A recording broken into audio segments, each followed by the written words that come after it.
আসসালামু আলাইকুম। সন্ধে ৭টা, বাংলাদেশ বেতার সিলেট। সংবাদ পড়ছি নন্দিনী রায়। আসন্ন ত্রয়োদশ জাতীয় সংসদ নির্বাচন ও গণভোটে প্রথমবারের মতো বিদেশে অবস্থানরত প্রবাসী বাংলাদেশিরা পোস্টাল ব্যালটের মাধ্যমে ভোট দেবেন। নির্বাচন কমিশনের ওয়েবসাইটে প্রকাশিত পোস্টাল ভোটিং আপডেট তথ্য অনুযায়ী পোস্টাল ভোট পিডি অ্যাপের মাধ্যমে আজ সকাল ১১টা পর্যন্ত মোট ৭০,৬৬০ জন প্রবাসী ভোটার নিবন্ধন করেছেন। নিবন্ধনকারীদের মধ্যে ৫৯,৫১০ জন পুরুষ ভোটার এবং ১১,১৫০ জন নারী ভোটার। এদিকে প্রবাসী বাংলাদেশিদের জন্য প্রথমবারের মতো চালু হওয়া পোস্টাল ভোট বিডি অ্যাপে ঠিকানা ভুল ও অসম্পূর্ণ তথ্যের কারণে সৌদি আরব সহ ৭টি দেশে ভোটার নিবন্ধন কার্যক্রম সাময়িকভাবে স্থগিত ছিল। তবে ইসি আশা করছে আজ পুনরায় সেগুলো চালু হবে। ইসি সচিবালয়ের পরিচালক জনসংযোগ ও তথ্য প্রদানকারী কর্মকর্তা মোহাম্মদ রুহুল আমিন মল্লিক জানান, ৭ দেশে আজকের মধ্যে নিবন্ধন কার্যক্রম পুনরায় চালুর প্রচেষ্টা চলছে। সিলেটের শাহজালাল বিজ্ঞান ও প্রযুক্তি বিশ্ববিদ্যালয়ের কেন্দ্রীয় ছাত্র সংসদ ও হল সংসদ নির্বাচনের পুরো তফসিল প্রকাশ করেছে নির্বাচন কমিশন। প্রধান নির্বাচন কমিশনার আবুল মুকিত মোহাম্মদ মুকাদ্দেস এসব তথ্য জানান।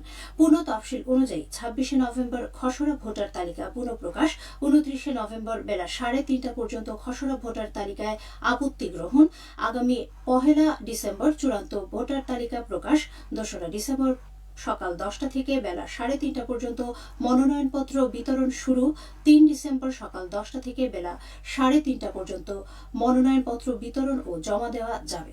৪ ডিসেম্বর বেলা ৩:৩০ পর্যন্ত মনোনয়নপত্র জমাদানের শেষ তারিখ। ৬ ডিসেম্বর মনোনয়নপত্র যাচাই বাছাই, ৭ ডিসেম্বর প্রাথমিক প্রার্থী তালিকা প্রকাশ, ৯ ডিসেম্বর বেলা ৩:৩০ পর্যন্ত মনোনয়নপত্র প্রত্যাহারের শেষ তারিখ। ১০ ডিসেম্বর বিকেল ৪টা পর্যন্ত চলবে প্রার্থিতার বিষয়ে আপিল গ্রহণ ও নিষ্পত্তি। ১১ ডিসেম্বর চূড়ান্ত প্রার্থী তালিকা প্রকাশ। আগামী ২০ জানুয়ারি সকাল ৯টা থেকে বিকাল ৪টা পর্যন্ত চলবে ভোট গ্রহণ ও ফলাফল প্রকাশ। সিলেট ঢাকা রুটে বিমান ভাড়ার উচ্চ মূল্য নিয়ে ব্যাপক ক্ষোভ ও সমালোচনার মুখে ভাড়া পুনর্নির্ধারণ করা হয়েছে আজ। শুক্রবার সিলেট জেলা প্রশাসক কার্যালয়ের মিডিয়া সেল থেকে এ তথ্য জানানো হয়েছে।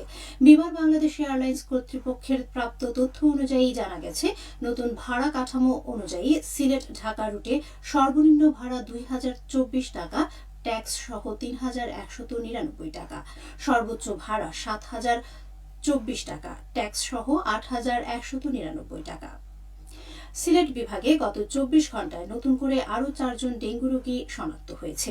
এ নিয়ে চলতি বছরে সিলেট বিভাগে মোট ডেঙ্গু ভাইরাসে আক্রান্তের সংখ্যা দাঁড়িয়েছে ৪৬৫ জনে।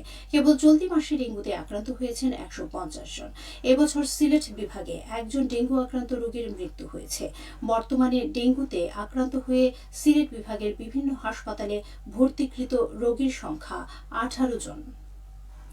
এসো দেশ বদলাই, পৃথিবী বদলাই, এই স্লোগানকে সামনে রেখে তারুণ্যের উৎসবের বিশেষ আয়োজন সুনামগঞ্জের বিশ্বম্বরপুর উপজেলায় ম্যারাথন প্রতিযোগিতা অনুষ্ঠিত হয়েছে। এখন শুনুন এর উপর পাঠানো আমাদের সুনামগঞ্জ প্রতিনিধির একটি বিশেষ প্রতিবেদন।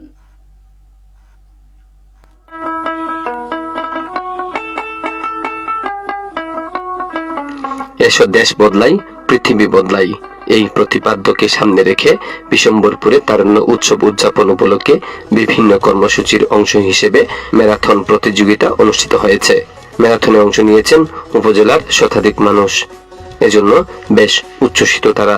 আসলে আপনি কতটা সুস্থ আছেন, আপনি যদি দৌড়ান তাহলে বুঝতে পারবেন আসলে আপনার শারীরিক সুস্থতা কতটুকু।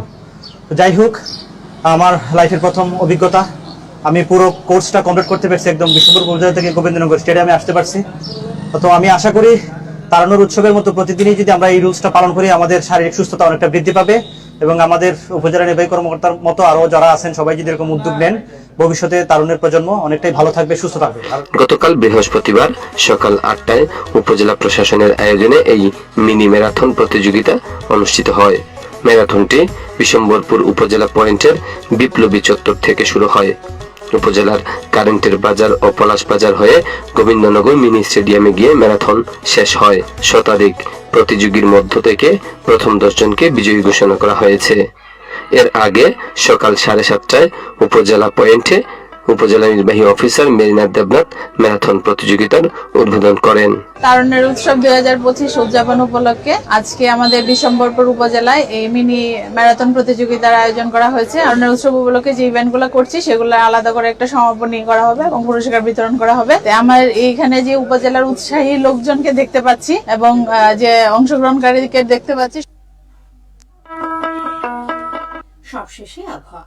রাত 1টা পর্যন্ত পূর্বাভাসে বলা হয়েছে সিলেট সহ পার্শ্ববর্তী এলাকায় আজ কোনো সতর্কবাণী নেই এবং কোনো সংকেতও দেখাতে হবে না। আজ সিলেটে সর্বোচ্চ তাপমাত্রা ছিল 29.5 ডিগ্রি এবং সর্বনিম্ন 15.1 ডিগ্রি সেলসিয়াস। বাতাসে আর্দ্রতা ছিল সকালে 78 এবং সন্ধ্যায় 64%। আগামীকাল সিলেটে সূর্যোদয় হবে 6টা বেজে 18 মিনিটে এবং অস্ত যাবে 5টা বেজে 2 মিনিটে। সংবাদ শেষ হলো। পরবর্তী স্থানীয় সংবাদ প্রচারিত হবে আগামীকাল সকাল 8টা 10 মিনিটে।